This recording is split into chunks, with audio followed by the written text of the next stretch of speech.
ডাব্বাটা থাকে তার মধ্যে এটাকে দিয়ে দেবেন আর এটাকে বোতলের মধ্যে দিয়ে দেবেন, এটা কিন্তু চার্জিং স্টার্ট হয়ে যাবে। আর একটা এক্সট্রা করে আপনি একটা নজল পেয়ে যাচ্ছেন ডেলির মতো, কিন্তু এই এক সেম জিনিস নয়। তো এই নজলটার কাজও একটু আলাদা আছে, এটা আমি পরে আসছি। এই দুটো জিনিস আমি পরে আসছি। এরপর অনেকের মধ্যে কোয়েশ্চেন থাকতে পারে কি স্যার এই প্রোডাক্টটি কি মেড ইন চায়না প্রোডাক্ট?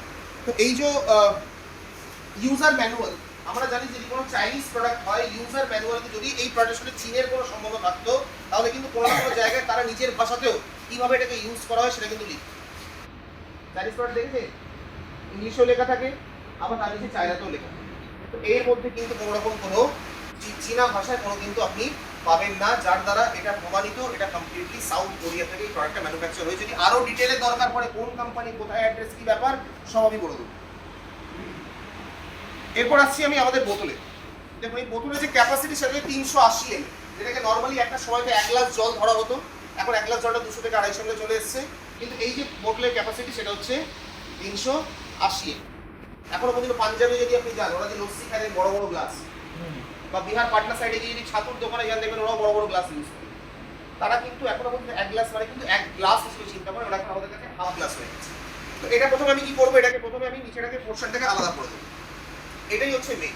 এর মধ্যে প্লেটস লাগানো আছে যে হাইড্রোজেন যে গ্যাস সেটাকে তৈরি করছে, যেটা আগে হাওয়ায় ঘুরতো বা যেগুলো আগে জলের মধ্যে থাকতো সেটাকে কিন্তু তৈরি করছে আজকে একটা আর্টিফিশিয়াল চেম্বার বা আর্টিফিশিয়াল কিছু লেয়ার্স বা প্লেটস, যেটা এখন মানে অটোমেটিক ম্যানুয়ালি ছাড়া আমাদের পক্ষে সম্ভব নয়। কারণ অটোমেটিক্যালি সিস্টেম একটা সময় ছিল, এখন ব্যাপারটা পুরোপুরি ম্যানুয়ালি হয়ে গেছে। কারণ প্রকৃতি যখন নেই তখন সেটাকে আমাদেরকে বানাতে হবে, বানাতে গেলে কি করতে হবে, বানাতে গেলে আমাদেরকে কিছু টেকনোলজি ইউজ করতে হবে।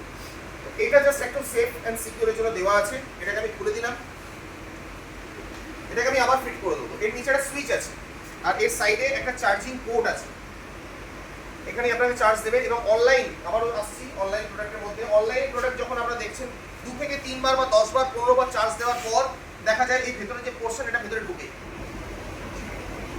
ঠিক আছে। কিন্তু এর সাথে আমি বিগত 8 মাস ধরে খেলা করছি, এখনো পর্যন্ত কিন্তু কোনো প্রবলেম, কারণ এটা পেস্ট করা আছে। কারণ সেই সকল প্রবলেমগুলো যেগুলো অনলাইন থেকে আসে এবং অনলাইনে শুধু প্রোডাক্ট নয় তার ফিডব্যাকও নিচে দেওয়া থাকে।